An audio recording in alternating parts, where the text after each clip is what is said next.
আমার দুইটা ভাই, আমার মনে করেন দুইটা হৃৎপিণ্ড ইনশাল্লাহ। আমি আগেও বললাম যে দীর্ঘদেহী শানুশিবার দানবীয় শরীর হয়তো বা অনেকে দেখেছে, কিন্তু ওর মধ্যে একটা শিশু মন আছে, এটা মিশা সওদাগর দেখেছে এবং ও যাদের সাথে চলে তারা দেখেছে। আমি বিশ্বাস করব এই দানবীয় তার বলিষ্ঠ এবং দানবীয় এই মেন্টালিটি এবং তার শিশুসুলভ আচরণ দিয়ে শিল্পী সমিতিকে ইনশাআল্লাহ সে তার অভীষ্ট লক্ষ্যে পৌঁছাবে। আমি বিশ্বাস করি জয় ইনশাআল্লাহ সবাইকে যে হারে ভালোবাসে, বড়দের শ্রদ্ধা করবে, সমসাময়িকদেরকে ভালোবাসবে এবং ছোটদেরকে স্নেহ করবে। শিল্পীরা এর চেয়ে বেশি কিছু চায় না।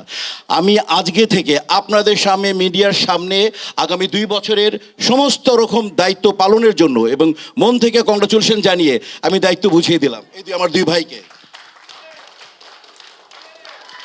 থ্যাংক ইউ মিশা ভাই, ধন্যবাদ। ধন্যবাদ সম্মানিত শিল্পী সমিতির সদস্যবৃন্দ যারা আমাদেরকে ভোট দিয়ে এই গুরু দায়িত্ব আমাদেরকে দিয়েছেন আগামী 2 বছর আপনাদেরকে সেবা করার জন্য। আমি এখানে একটা জিনিস বলতে চাচ্ছি, সেটা একটু সবাই একটু শুনেন। আমাদের সম্ভবত আমরা 46 না 47 জন আমরা প্রতিদ্বন্দ্বিতা করেছি এবারের নির্বাচনে। সবার কিন্তু একটাই টার্গেট ছিল, 47 জনেরই একটাই টার্গেট ছিল শিল্পীদের সেবা করার। কেউ কিন্তু অন্য কোনো টার্গেটে নির্বাচন করেন নাই।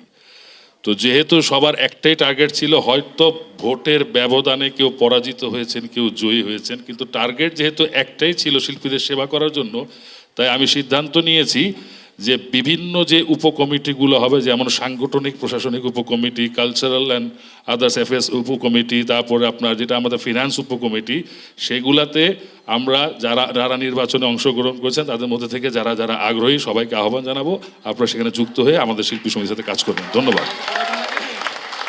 শেষ কথা, আর কথা বলবো না, সেটা হচ্ছে যে দুটো প্যানেল থেকে এসছে, একজন 13 একটা প্যানেল, আর একটা প্যানেল থেকে এসছে 8।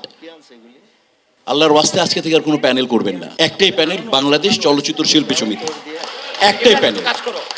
আমরা যখন মসজিদে যাই, বিভিন্ন পথ থেকে আসি, ইচ্ছা থাকে প্রভুকে প্রার্থনা করা, প্রভুকে খুশি করা।